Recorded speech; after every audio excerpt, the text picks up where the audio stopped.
सर्व विकल्प तजो परम समाधि भजो भजो। हो अभी सर्व विकल्प तजो परम समाधि भजो भजो। निजानंद अनुभव करना, निजानंद अनुभव करना, यही मोक्ष सुख है समझो।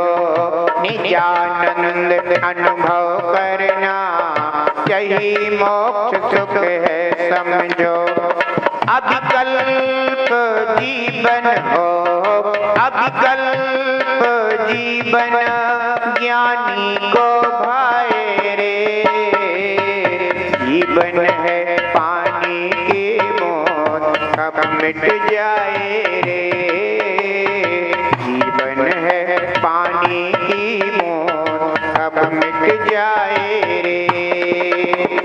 हानि अनहोनी हो, हानि अनहोनी कब क्या घट जाए रे। जीवन है पानी की बूंद कब मिट जाए रे। जीवन है पानी की बूंद कब मिट जाए रे। जीवन है पानी की बूंद कब मिट जाए। जय जय जिनागम पंथो, अनादि अनिधन जिनागम पंथ। तीर्थंकर भगवंत की दिव्य ध्वनि जिन श्रुत है जिनागम है। जिनागम में वर्णित आत्म कल्याणकारी मार्ग, आत्मकारी पंथ जिनागम पंथ है। परस्पर राग द्वेष को बढ़ाने वाले आगम बाह्य पंथ उन मार्ग हैं। वीतरागता को देने वाला परस्परोपग्रहो जीवा नाम का प्रतीक जिनागम पंथ सन्मार्ग है।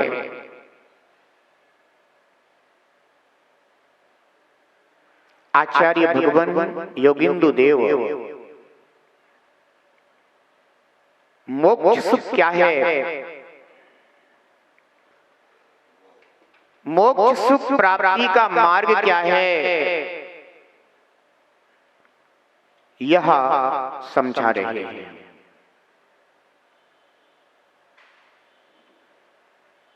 हम सभी अनादि से जो कर्मों के फल भोग रहे हैं वह विकल्पात्मक है। अर्थात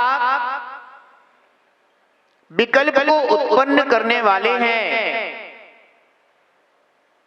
और जब तक इस जीवन में विकल्पात्मक अवस्था है तब तक निर्विकल्प अनाकुल स्वरूप आत्म सुख की प्राप्ति नहीं हो सकती।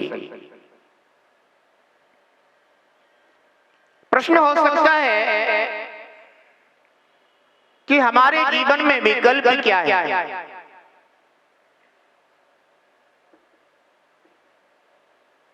जहां विकल्प आ जाता है वहां संकल्प भी उपस्थित हो जाता है। संकल्प विकल्प,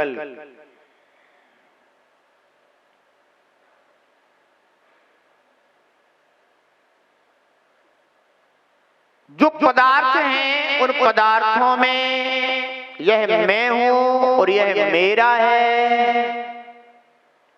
जब तक इस तरह का जीव का चिंतन बना हुआ है तब तक संकल्प विकल्प चल रहा है।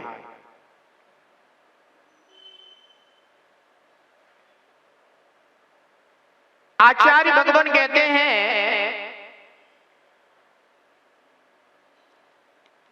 कि अपने आत्मा को स्वभाव से पहचानो, स्वभाव से जानो। क्योंकि स्वभाव से आत्मवस्तु ज्ञात होने पर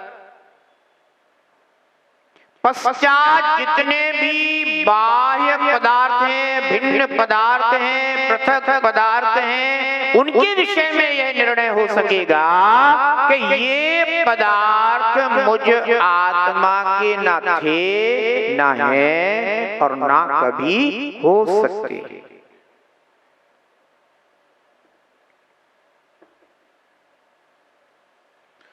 एक ही स्थान पर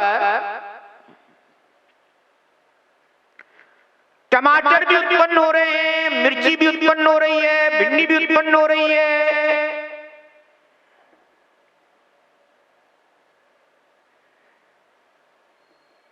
और भी वनस्पतियां उत्पन्न हो रही हैं।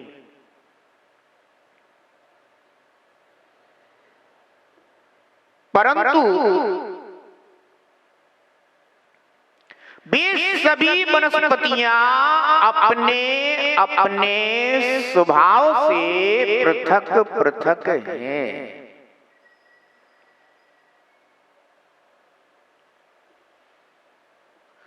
कोई भी वनस्पति एक दूसरे में प्रवेश को प्राप्त नहीं है।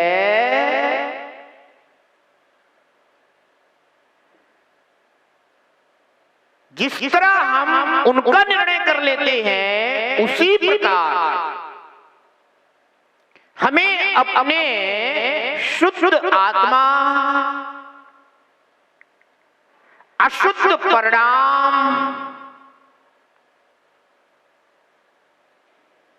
संयोगी द्रव्य,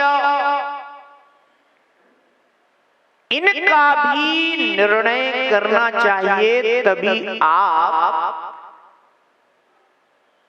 आत्महित को समझ सकते हैं, जान सकते हैं, पहचान सकते हैं।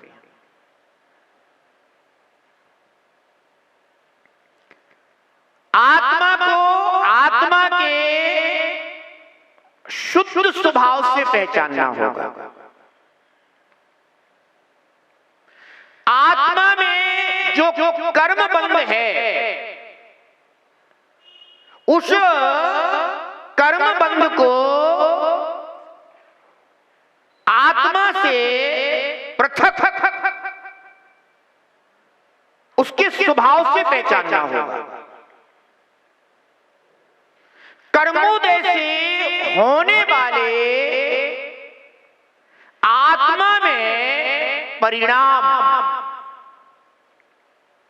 उन परिणामों को आत्मा के स्वभाव से होने वाले परिणाम, उनसे पृथक निर्णय करना होगा, समझना होगा।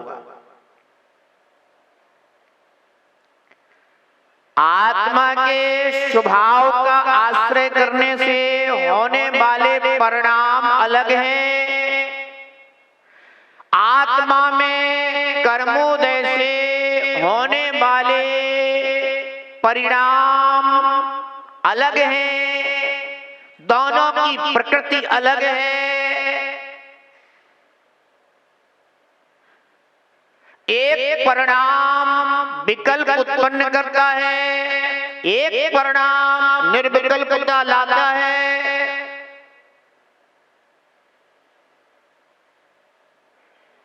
आत्मा के स्वभाव का आश्रय करने से, मान लीजिए आपने क्षमा स्वभाव का आश्रय किया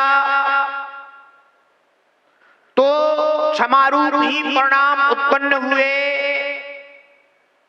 अगर आपने कर्मोदय से होने वाले क्रोध परिणाम को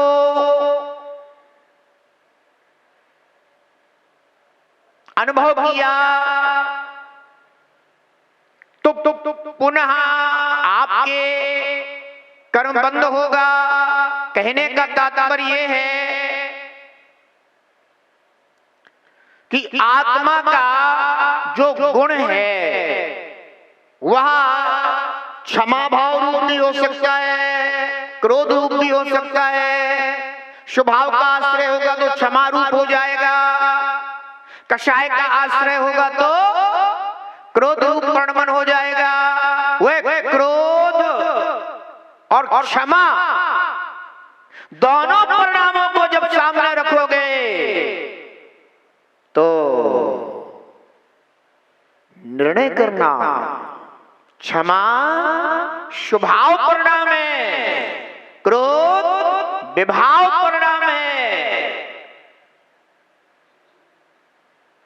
क्षमा आत्मा में निर्विकल्पता लाता है, क्रोध आत्मा में नाना प्रकार के विकल्प उत्पन्न करने वाला है।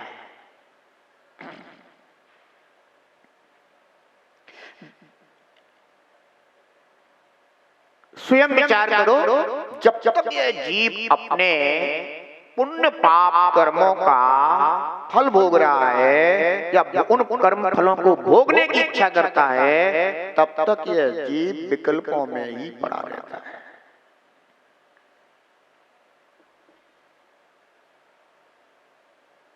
पाप के फल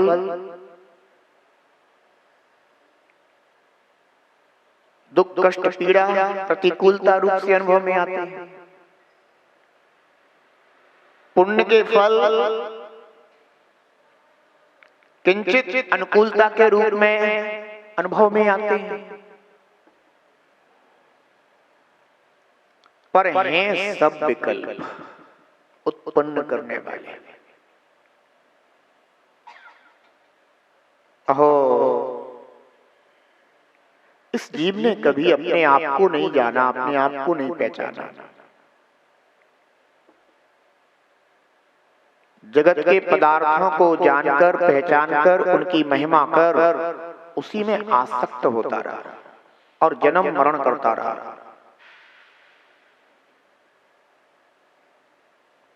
सुगति और कुगति दोनों में इस जीव ने अनंतों बार जन्म मरण प्राप्त कर लिया है।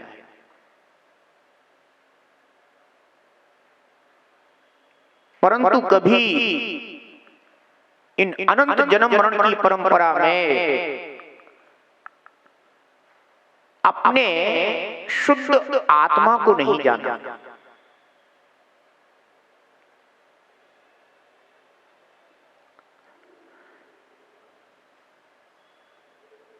आचार्य भगवान कहते हैं कि जन्म मरण का नाश अगर हो सकता है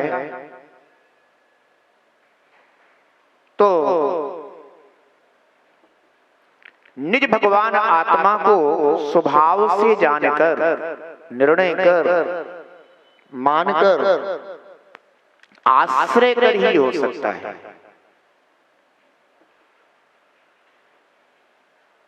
रुचि बाह्य पदार्थों की है,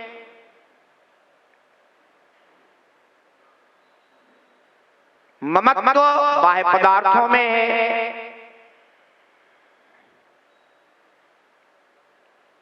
संकल्प बाह्य पदार्थों का है। कैसे अपने आत्मा को स्वभाव से जानकर आश्रय कर पाओगे? ये मेरा है और मैं इसका हूं।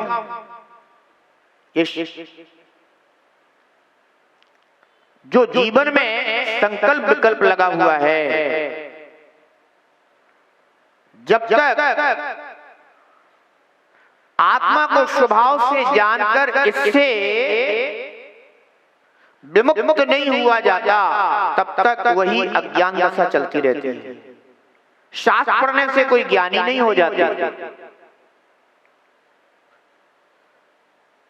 सम्यक श्रद्धान ज्ञान से ही जीव और उसका आश्रय करने से ही जीव ज्ञानी बनता है।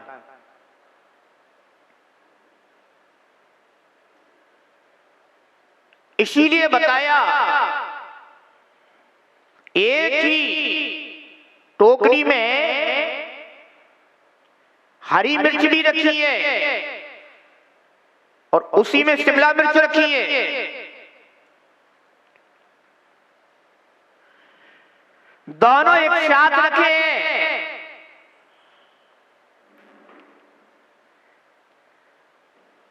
एक साथ होते हुए भी वे एक दूसरे के नहीं। दोनों का स्वभाव अलग है, प्रकृति अलग है,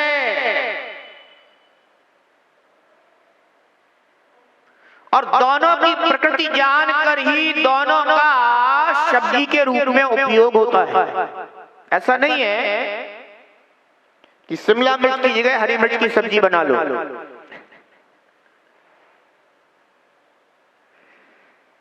हाँ, शिमला मिर्च में किंचित हरी मिर्च मिला दी जाए वो बात एक अलग है, पर ऐसा नहीं हो सकता कि हरी मिर्च में किंचित शिमला मिर्च मिला करके और सब्जी तैयार कर दी गई। क्यों? क्योंकि दोनों की प्रकृति अलग है, दोनों का स्वभाव अलग है। यह ज्ञात है, इसलिए उनका उपयोग भी उसी रूप में होता है। जब तक अपने आत्मा को आत्म गुणों से नहीं जाना जाएगा, नहीं पहचाना जाएगा, और यह स्वीकार नहीं किया जाएगा कि प्रत्येक आत्मा अपने अपने अनंत गुणों का पिंड है, वे गुण ही आत्मा में निहित रहते हैं, और अन्य कोई भी पर पदार्थ हमारे अनंत गुणमय आत्मा में प्रवेश नहीं पाता।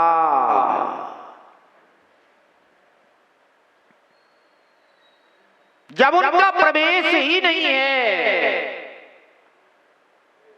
तो पर पदार्थ अपने कैसे हो जाएंगे?